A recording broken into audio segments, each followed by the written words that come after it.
بسم اللہ الرحمن الرحیم الحمد للہ رب العالمین والصلاة والسلام على رسوله الكریم اما بعد قال المؤلف رحمہ اللہ باب البکاء والخوف۔ کتاب الرقاق کا یہ 6 نمبر باب ہے، باب البکاء والخوف۔ باب ہے بکا رونے کے بارے میں اور خوف کے بارے میں۔ رونا اور خوف کھانا مطلب اللہ تعالیٰ سے ڈرنا، اللہ کے عقاب سے، اللہ کی پکڑ سے، اللہ کی نافرمانی سے ڈرنا، اللہ کے عقاب کو، اللہ تعالیٰ کی پکڑ کو یاد کر کے رونا۔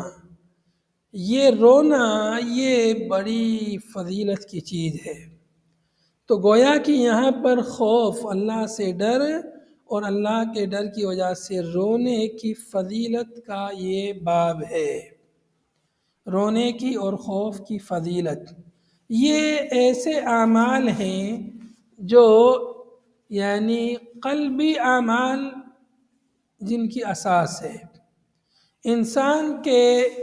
دل پر کوئی خبر آتی ہے جس کی وجہ سے وہ غمگین ہوتا ہے یا اسے ڈر لاحق ہوتا ہے اور وہ رونے لگتا ہے۔ یہ کبھی انسان پہ کوئی مصیبت آئی، کوئی پریشانی آئی، اس کے جسم پہ کچھ نہیں ہے، لیکن اس کا کوئی عزیز، کوئی قریب فوت ہو گیا تو یہ اس کے لیے مصیبت ہے، پریشانی ہے۔ تو عزیز کے فوت ہو جانے، قریبی والدین، اولاد، بیوی بچے، کسی کا بھی فوت ہو جانے کی وجہ سے اس کے دل پر ایک ایسی کیفیت آتی ہے کہ جس کی وجہ سے انسان رونے لگتا ہے اور آنکھوں سے آنسو جاری ہونے لگتے ہیں، کبھی کبھی زبان سے کچھ کلمات بھی نکلنے لگتے ہیں، منہ سے آواز نکلنے لگتی ہے، بہت سے لوگوں کے ہاتھ پیروں کو مارنے لگتے ہیں، بے قابو ہو جاتے ہیں۔ تو یہاں پر جس بکا کا ذکر ہے، یہ وہ بکا ہے جو اللہ کے خوف سے، اللہ کے ڈر سے، انسان تنہائیوں میں ہے، اللہ سے دعا کر رہا ہے، اللہ کی پکڑ، اللہ کے عذاب کو یاد کر رہا ہے، یا جنت جہنم کا تذکرہ پڑھ رہا ہے، سن رہا ہے، اس کی یا قبر کے عذاب کے بارے میں پڑھ رہا ہے، سن رہا ہے، اس کی وجہ سے جو خوف اور اس کے اوپر جو خشیت کی حالت طاری ہوتی ہے، پھر جو رونے کی کیفیت یا رونا آتا ہے، اس رونے کی فضیلت کا یہاں پر بیان ہے۔ تو رونا جو ہے یہ ایک اچھی چیز بھی ہے اور بسا اوقات بری چیز بھی ہے۔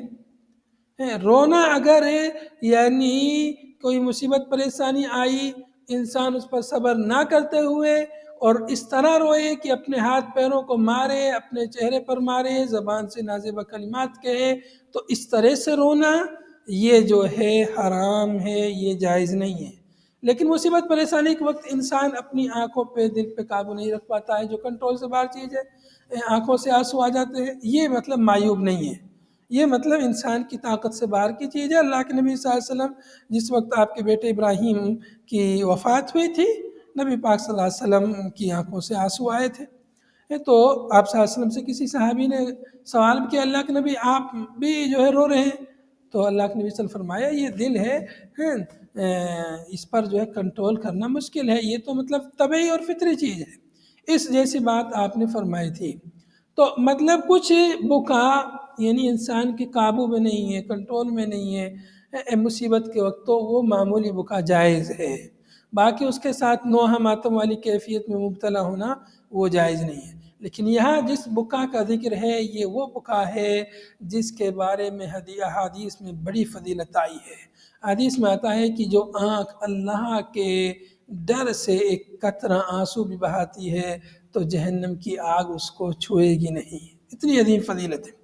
تو یہاں ایسے ہی بکا اور خوف کا ذکر ہے۔ پہلی فصل ہے اس باب کی، قال المؤلف رحمہ اللہ عن ابی ہریرہ رضی اللہ عنہ قال قال ابو القاسم صلی اللہ علیہ وسلم والذی نفسی بیدہ لو تعلمون ما اعلم لبکیتم کثیرا ولضحکتم قلیلا، رواہ البخاری۔ حضرت ابو ہریرہ رضی اللہ عنہ سے روایت ہے، کہتے ہیں کہ ابو القاسم صلی اللہ علیہ وسلم نے ارشاد فرمایا، نبی پاک صلی اللہ علیہ وسلم کی کنیت ہے ابو القاسم، فرمایا والذی نفسی بیدہ، قسم ہے اس ذات کی جس کے ہاتھ میں میری جان ہے، جس کے ہاتھ میں میری جان ہے، جس کے قبضہ قدرت میں میری جان، یہ ترجمہ صحیح نہیں ہے، جس کے ہاتھ میں میری جان ہے۔ اللہ کے لیے صفت ید کا یہاں پر اس بات ہے، جہاں پہ اللہ تعالیٰ کے لیے صفات کا ذکر آئے ان کا وہاں پہ وہی ترجمہ کرنا چاہیے، جیسے اللہ کے شایان نشان ویسے اس کے ہاتھ ہے، گرچہ کہ ہاتھ سے مراد مطلب طاقت و قدرت ہے، لیکن ہاتھ کا ترجمہ اردو میں بھی ہوتا ہے کہ فلاں کے ہاتھ میں یہ چیز ہے، کہتے ہیں نا کہ یہ کام میرے بس کے نہیں، یہ تو فلاں کے ہاتھ میں ہے، تو مطلب ان کی طاقت اور قدرت میں ہے۔ اللہ کے لیے یہاں ید کی صفت کا اس بات ہے، قسم اس ذات کی جس کے ہاتھ میں میری جان ہے، لو تعلمون ما اعلم لبکیتم کثیرا، اگر تم جان لو جو میں جان رہا ہوں، جو میں جان رہا ہوں یعنی جو کچھ مجھے معلوم ہو رہا ہے، گنہگاروں کو کیا تکلیف ہوگی قبر میں، آخرت میں، جہنم میں، جو کچھ مجھے معلوم ہو رہا ہے میں دیکھ رہا ہوں، تو لبکیتم کثیرا، تو تم بہت زیادہ روگے، وَلَضَحِكْتُمْ قَلِيلًا، اور بہت کم تم ہنسو گے۔ رواہ البخاری، اس حدیث کے امام بخاری رحمۃ اللہ علیہ نے روایت کیا ہے۔ یہ حدیث یہاں پر مؤلف نے بہت ہی اختصار کے ساتھ یہاں پر یہ حدیث روایت کی ہے۔ یہاں پر یہ حدیث حضرت ابو ہریرہ رضی اللہ عنہ سے مروی ہے، اور یہ روایت اما عائشہ رضی اللہ عنہ سے بھی مروی ہے، اور حضرت انس سے بھی تفصیلی طور پر مروی ہے۔ حضرت انس رضی اللہ عنہ کہتے ہیں، تفصیلی طور پر صحیح بخاری میں روایت موجود ہے، حضرت انس رضی اللہ عنہ کہتے ہیں کہ خطب رسول اللہ صلی اللہ علیہ وسلم خطبۃ ما سمعت مثلها قط، کہ اللہ کے رسول صلی اللہ علیہ وسلم نے ایک خطبہ دیا، ایسا زبردست خطبہ میں نے کبھی آپ سے نہیں سنا۔ خطبہ آپ صلی اللہ علیہ وسلم نے فرمایا، پھر آپ صلی اللہ علیہ وسلم نے فرمایا لو تعلمون ما اعلم لبکیتم کثیرا ولضحکتم قلیلا، اگر تم لوگ جان جاؤ کہ جو میں جان رہا ہوں تو تم لوگ جو ہے بہت کم جو ہے ہنسو گے، بہت زیادہ رو گے۔ پھر کہتے ہیں کہ فغط اصحاب رسول اللہ صلی اللہ علیہ وسلم وجوہہم، صحابہ کرام نے اپنے چہروں کو ڈھانک لیا، لہم خنین، اور مطلب نبی صلی اللہ علیہ وسلم کے خطبے کو، تقریر کو سن کر کے اس قدر رو رہے تھے صحابہ کرام کہ ان کی آواز، ان کے ناک سے جو آواز نکل رہی تھی رونے کی۔ خنین، خنین کا لفظ حدیث میں آیا، ایسی آواز صوت مرتفع من الانف بالبکا، مع الغنہ، غنہ کے ساتھ میں ناک سے جو آواز نکلتی ہے روتے وقت، مطلب انسان کنٹرول کرے، اپنے منہ کو بند کر کے رکھے پھر بھی آواز نکلتی، اس طرح صحابہ کرام رونے لگے۔ ایک آدمی نے اللہ کے نبی صلی اللہ علیہ وسلم سے سوال کیا خطبے کے بعد میں، اللہ کے رسول من ابی، میرے باپ کون ہیں؟ مطلب اس خطبے میں کے بعد میں اس شخص کو مطلب اس کے نسب کے بارے میں لوگوں کو شک تھا، لوگ باتیں کرتے تھے، تو اس نے اپنے باپ کے بارے میں پوچھا میرے باپ کون ہیں؟ تو اللہ کے نبی صلی اللہ علیہ وسلم نے فرمایا کہ فلاں تمہارے ابو ہیں، مطلب جس کی طرف ان کی نسبت تھی انہی کو اللہ کے نبی صلی اللہ علیہ وسلم نے بیان فرمایا۔ اور اس وقت پھر ایک قرآن پاک کی ایک آیت نازل ہوئی، لا تسألوا من اشیاء ان تبد لکم تسؤکم، تو یہ ایک روایت ہے۔ ایسے یہی روایت دوسرے الفاظ میں صحیحین ہی میں موجود ہے، بخاری اور مسلم میں موجود ہے، وہاں تھوڑی تفصیل سے ہے کہ خرج رسول اللہ صلی اللہ علیہ وسلم حین زاغت الشمس، جس وقت یعنی سورج جو ہے یعنی زوال پذیر ہوا، اس وقت نبی صلی اللہ علیہ وسلم نکلے، فصلی الظہر، آپ صلی اللہ علیہ وسلم نے ظہر کی نماز ادا فرمائی، فقام علی المنبر، ظہر کی نماز ادا کر کے نبی صلی اللہ علیہ وسلم ممبر پر تشریف لے گئے، ممبر پر کھڑے ہوئے، پھر آپ صلی اللہ علیہ وسلم نے قیامت کا تذکرہ کیا، ممبر پر کھڑے ہو گئے، فذکر ان فیہا امورا عظیمہ، آپ صلی اللہ علیہ وسلم نے ذکر کیا کہ قیامت کے دن بڑے عظیم عظیم معاملات ہوں گے۔ پھر آپ صلی اللہ علیہ وسلم فرمایا لو تعلمون ما اعلم، اگر تم لوگ جان لو جو میں جان رہا ہوں، یعنی اللہ رب العالمین کی عظمت، اللہ رب العالمین کے عقاب کی شدت، ہیں مجرمین لوگ، گنہگار لوگوں پر اللہ کا عذاب کس قدر ہوگا، اور قیامت کے دن جو خطرناک احوال ہوں گے، موت کے وقت، نزا کے وقت میں جو تکلیف اور پریشانی وغیرہ جو چیز ہوتی ہیں قبر میں، قیامت کے دن وغیرہ، جو سب وہ ہولناکیاں جو آخرت میں ہیں، جو نبی صلی اللہ علیہ وسلم جن کو محسوس کر رہے تھے، جنہیں دیکھ رہے تھے، جو نبی صلی اللہ علیہ وسلم کے لیے دکھائی گئی تھی، تو ان کے بارے میں فرمایا اگر تم لوگ ان کو جان لو تو بہت زیادہ رو گے، ہنسو گے نہیں، بہت کم ہنسی آئے گی، ہنسنا چھوڑ دو گے، مطلب اتنے اس قدر وہ منظر خطرناک ہوگا، ڈر کی وجہ سے تم لوگ ہمیشہ ڈرے رہو گے، سہمے رہو گے، اس لیے آپ نے فرمایا لبکیتم کثیرا ولضحکتم قلیلا، بہت زیادہ رو گے، بہت کم ہنسو گے۔ یہی روایت اما عائشہ سے بھی مروی ہے، اس میں اللہ کے نبی صلی اللہ علیہ وسلم فرمایا یا امت محمد، اے محمد کی امت، نبی صلی اللہ علیہ وسلم فرمایا یا امت محمد، اے امت محمد لو تعلمون ما عالموا لبکیتم کثیرا ولضحکتم قلیلا۔ اس حدیث میں جو ہے آخرت کے عذاب اور آخرت میں ہونے والی ہولناکیوں سے تحذیر اور ترہیب اور ڈراوت موجود ہے، ڈرانا موجود ہے، نیز اس میں صحابہ کرام کی فضیلت بھی موجود ہے کہ صحابہ کرام نبی صلی اللہ علیہ وسلم کے خطبے کو سن کر کس قدر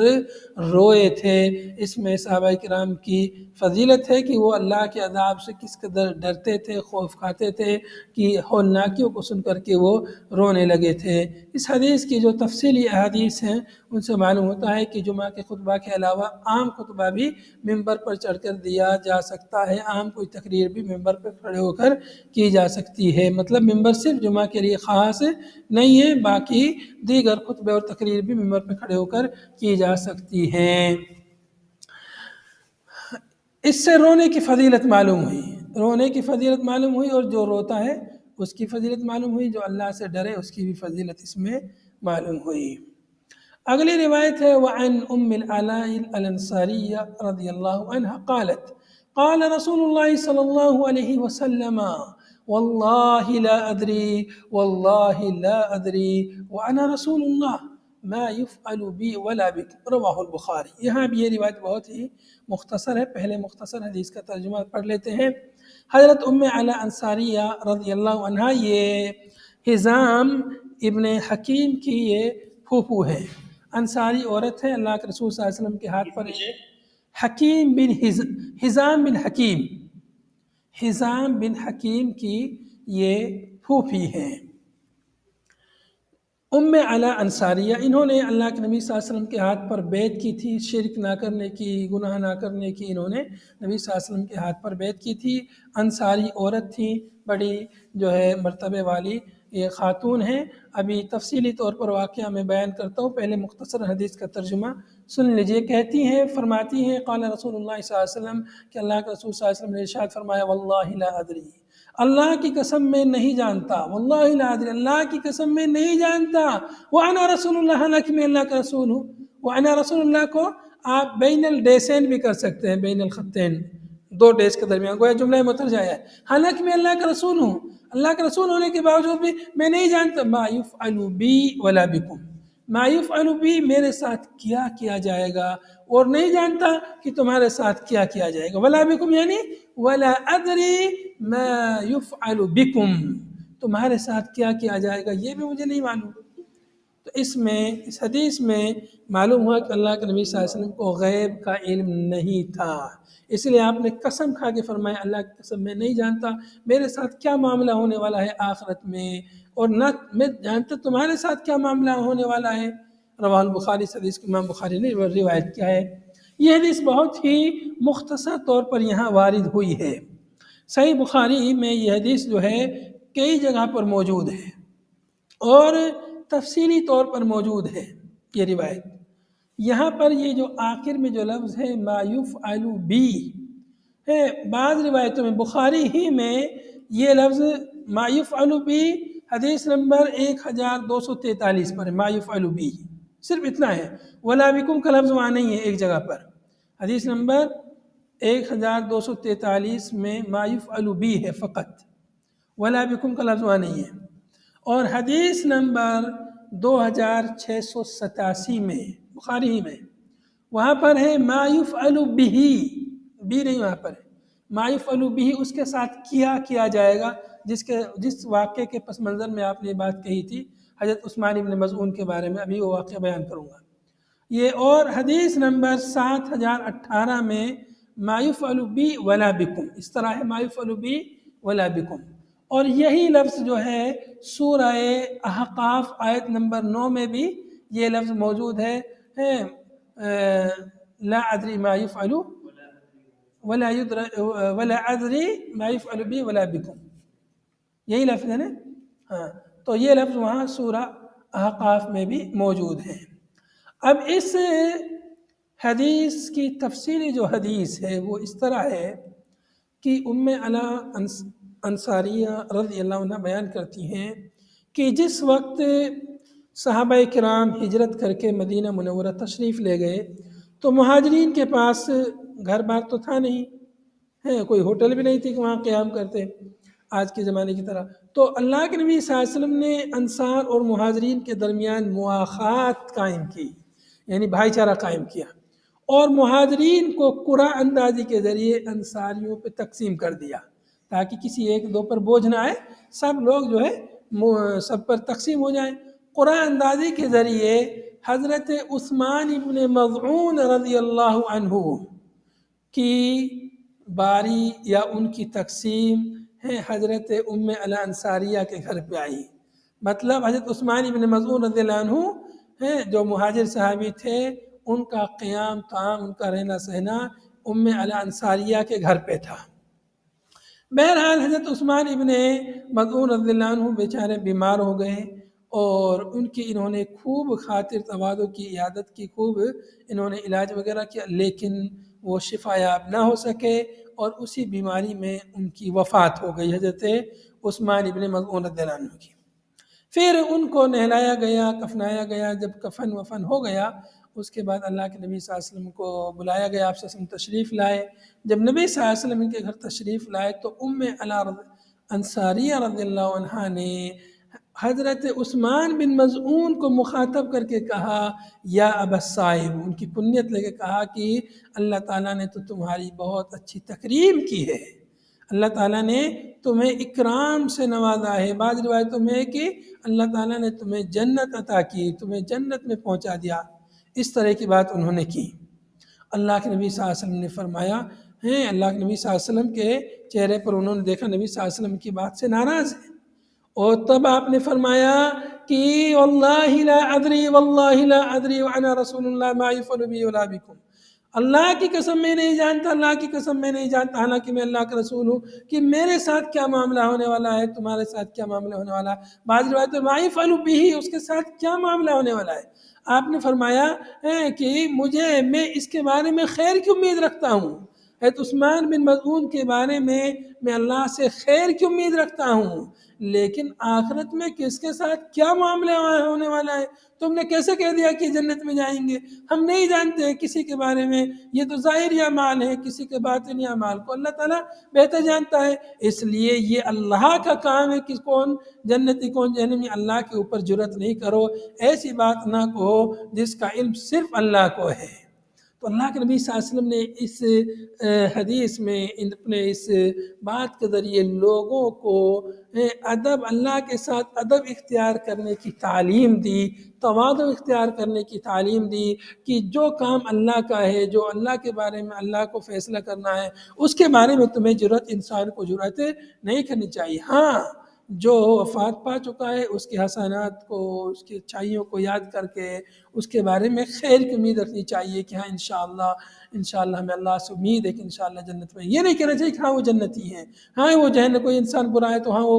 وہ جہنمی ہے یا جنتی، ایسے کسی انسان بارے میں نہیں کہنا چاہیے، اللہ ایک ہی نص سے معلوم ہو جائے کہ وہ جنتی ہے، وہ جہنمی ہے تو الگ بات ہے۔ جیسے اللہ کے نبی صلی اللہ علیہ وسلم نے عشرہ مبشرہ کے بارے میں جنتی ہونے کی بشارت دی،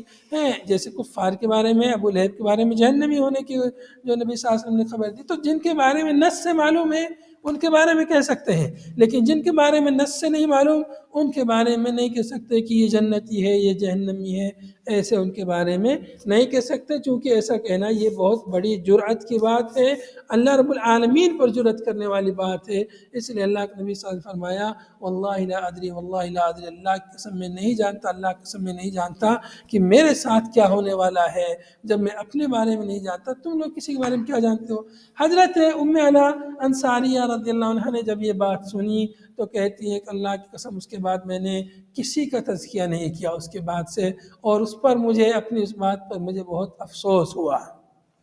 پھر آگے ام علا انصاریہ رضی اللہ عنہ فرماتی ہیں کہ مجھے پھر حضرت عثمان بن مظعون رضی اللہ عنہ خواب میں نظر آئے، میں نے ایک پانی کا چشمہ بہتے ہوئے دیکھا، میں نے ان کے پاس پانی کا چشمہ بہتے ہوئے دیکھا، میں نے یہ خواب اللہ کے نبی صلی اللہ علیہ وسلم کو بیان کیا تو اللہ کے نبی صلی اللہ علیہ وسلم نے فرمایا کہ یہ اس کے اعمال ہیں، جو اعمال نیک اعمال اس نے کیے ہیں اس کے نیک اعمال، یہ جاری چشمے جو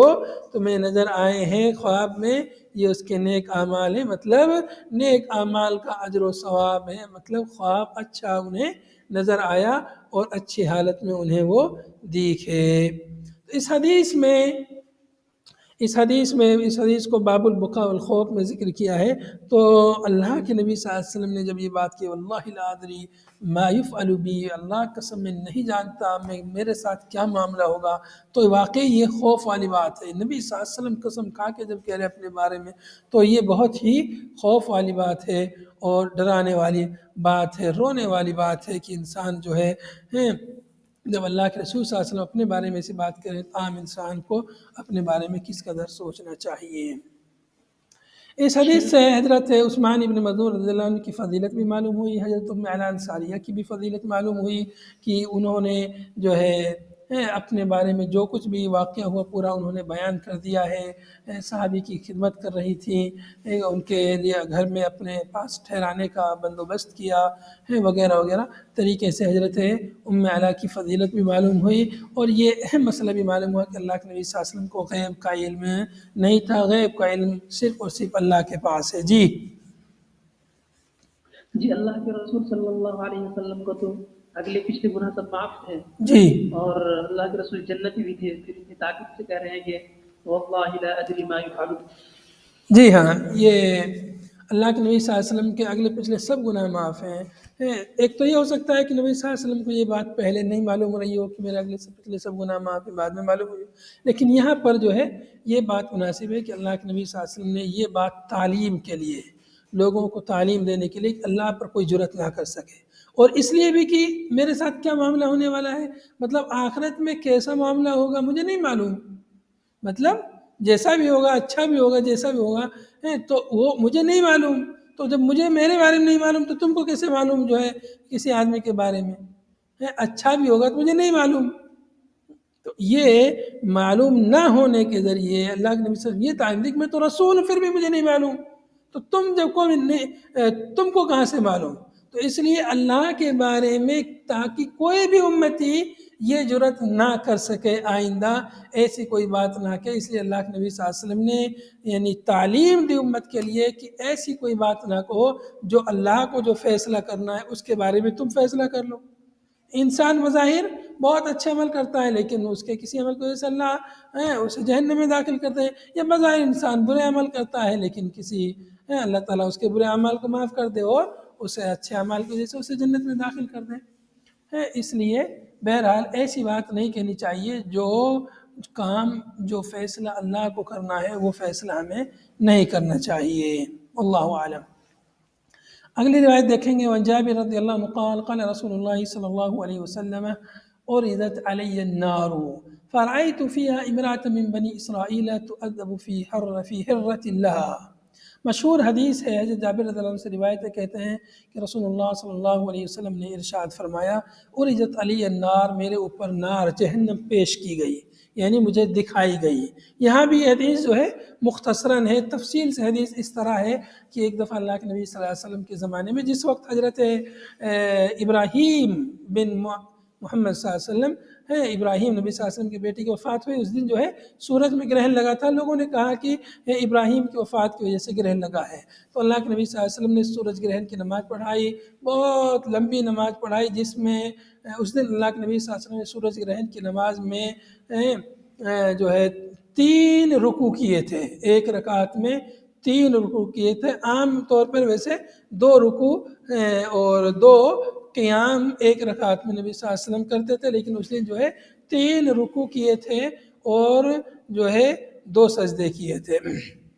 ایک رکعت میں. تو بہرحال نبی صلی اللہ علیہ وسلم نے لمبی نماز پڑھائی. نماز ہی کے دوران اللہ کے نبی صلی اللہ علیہ وسلم پیچھے کی طرف ہٹے اور صحابہ کرام پیچھے صفوں میں تھے، وہ بھی پیچھے کی طرف ہٹے. پھر اللہ کے نبی صلی اللہ علیہ وسلم نمازی کی حالت میں آگے کی طرف بڑھے. تو جب جہنم آپ کو دکھائی گئی تو جہنم کی وجہ سے نبی صلی اللہ علیہ وسلم پیچھے کی طرف ہٹے تھے. پھر جہنم ہٹا لی گئی، جنت آپ کو دکھائی گئی، تب آپ صلی اللہ علیہ وسلم آگے کی طرف بڑھے. تو یہاں پر جو جہنم دکھائی گئی تھی نبی صلی اللہ علیہ وسلم کو، نماز کی حالت میں نبی صلی اللہ علیہ وسلم آیتیں پڑھ رہے تھے جہنم کے تعلق سے یا جنت کے تعلق سے، جو بھی آیتیں تھیں، تو نبی صلی اللہ علیہ وسلم کو جہنم کے مناظر نماز کی حالت میں دکھائے گئے. انہی مناظر میں سے ایک منظر یہ بھی ہے کہ میرے اوپر جہنم پیش کی گئی. فرأیت فیہا، جہنم میں نے دیکھا امرأتن، ایک عورت کو، من بنی اسرائیل میں سے، تعذب فی ہرۃ لہا، جس کو عذاب دیا جا رہا تھا ایک بلی کے بارے میں، لہا جو اس کی بلی تھی، ہرہ یعنی بلی، ایک بلی کے بارے میں، بلی کی وجہ سے اس کو عذاب دیا جا رہا تھا. کیوں؟ ربطتھا، اس عورت نے اس بلی کو باندھ دیا تھا. فلم تطعمھا، وہ اسے کھانا بھی نہیں کھلاتی تھی. ولم تدعھا، اور نہ اسے چھوڑتی تھی، اسے چھوڑتی بھی نہیں تھی، جاتی وہ کہیں بھی کھاتی. تاکل من خشاش الارض، وہ زمین کے حشرات میں سے، زمین میں کیڑے مکوڑے چوہے وغیرہ کھاتی پھرتی، اپنا رزق تلاش کرتی، چھوڑ دیتی اس کو. لیکن نہ اس نے اس کو چھوڑا، نہ اس کو کھانے کے لیے دیا، باندھ کے رکھ دیا اس طرح. وہ تڑپ تڑپ کے حتی ماتت جوعاً، یہاں تک کہ تڑپ تڑپ کر وہ بھوک سے مر گئی. تو اس وجہ سے کہ اس نے ایک جانور کو تکلیف دی اور اس کو جو ہے بے دردی سے، بے رحمی سے اس کو مارا ہے، تو اس وجہ سے جہنم میں اس عورت کو جو ہے تکلیف دی جا رہی تھی. ورأیت عمر بن عامر الخزاعی، اور اللہ کے نبی صلی اللہ علیہ وسلم فرمایا کہ میں نے جہنم میں عمر بن عامر خزاعی کو دیکھا، یجر قصبہ فی النار، وہ جہنم میں اپنی اتڑیوں کو کھینچ رہا تھا. قصبہ ای شرع تسیب السوائی و تحریمیہ والسعیب، آگے یہ اے امعاہ، یہاں پہ میں نے دیا قصبہ کا 2 نمبر پہ، اے امعاہ یعنی امعاہ یعنی اپنی آنتوں کو یا اتڑیوں کو وہ کھینچ رہا تھا جہنم میں. تو وکان اول من سیب السوائب، یہ پہلا شخص تھا جس نے سوائب کی، سائبہ کی بدعت ایجاد کی تھی، یا اس کی رسم، ایک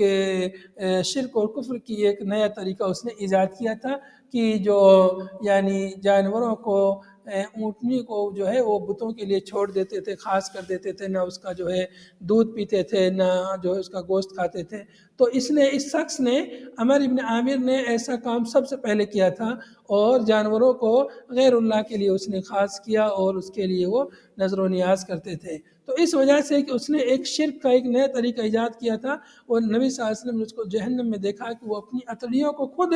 اپنی اتڑیوں کو کھینچ رہا ہے. بعض روایتوں میں عمر بن عامر خزاعی کے علاوہ دوسرے لوگوں کا نام بھی ہے، تو اس سے معلوم ہوتا ہے کہ مختلف لوگوں کو اللہ کے نبی صلی اللہ علیہ وسلم نے جہنم میں دیکھا. ایک روایت میں ہے کہ اللہ کے نبی صلی اللہ علیہ وسلم نے اس شخص کو دیکھا جو حاجیوں کو مہجن، اپنی لاٹھی کے ذریعے سے حاجیوں کا سامان چوری کرتا تھا. تو وہ شخص جہنم میں اپنی اتڑیوں کو اپنی لاٹھی کے ذریعے سے، اپنی عصا کے ذریعے سے کھینچ رہا تھا. مختلف لوگوں کے نام مختلف روایتوں میں وارد ہیں. بہرحال اس روایت کا باب سے تعلق یہ ہے کہ اس روایت میں جہنم کا ذکر ہے، اور اللہ کے نبی صلی اللہ علیہ وسلم جہنم کو دیکھنے کی وجہ سے پیچھے ہٹ گئے، اس کی وجہ سے ڈر گئے، اس کی لپٹ کی وجہ سے. پھر نبی صلی اللہ علیہ وسلم کو جنت کے مناظر دکھائے گئے، تو آپ صلی اللہ علیہ وسلم آگے بڑھے. آپ صلی اللہ علیہ وسلم نے چاہا کہ جنت کے انگوروں میں سے ایک انگور کا ایک کھوچا، ایک جنگل، ایک وہاں سے کھوشا وہاں سے توڑ لیں تاکہ صحابہ کرام کو دکھائیں. پھر اللہ کے نبی صلی اللہ علیہ وسلم نے اس کو مناسب نہیں سمجھا اور اس کو نہیں توڑا. بہرحال تو اس حدیث میں جہنم کے عذاب کی وجہ سے اللہ کے نبی صلی اللہ علیہ وسلم پیچھے ہٹ گئے، تو اس میں خوف اور بقا والی جو ہے کیفیت موجود ہے۔ اس طرح باب سے حدیث کی مناسبت واضح ہے۔ یہ بھی معلوم ہوا کہ جانوروں کو تکلیف جو ہے پہنچانا دین اسلام میں کس قدر جو ہے خطرناک ہے۔ تو یعنی اگر کوئی جانور آپ کو تکلیف دے رہا ہے تو آپ اس کو ڈرا دھمکا سکتے ہیں، لیکن اس کو باندھ کے رکھنا بلا وجہ اس کو تکلیف پہنچانا، تو یہ جو ہے ایسے تکلیف پہنچانا جانوروں پہ جو ہے جائز نہیں ہے۔ اس سے معلوم ہوا کہ دین اسلام نے جانوروں پر کے حقوق کا بھی کس قدر خیال کیا ہے۔ جو دین جانوروں کے حقوق کا اس قدر خیال کرتا ہے وہ انسانوں کے حقوق کا کس قدر خیال کرتا ہوگا۔ اس سے دین اسلام کا امتیاز اور اس کی خصوصیات بھی سمجھ میں آتی ہیں۔ ھذا صلی اللہ علیہ وسلم علی نبینا محمد وعلی آلہ وصحبہ اجمعین۔ سبحانک اللہم وبحمدک، نشہد ان لا الہ الا انت، نستغفرک ونتوب الیک۔ والسلام علیکم ورحمۃ اللہ۔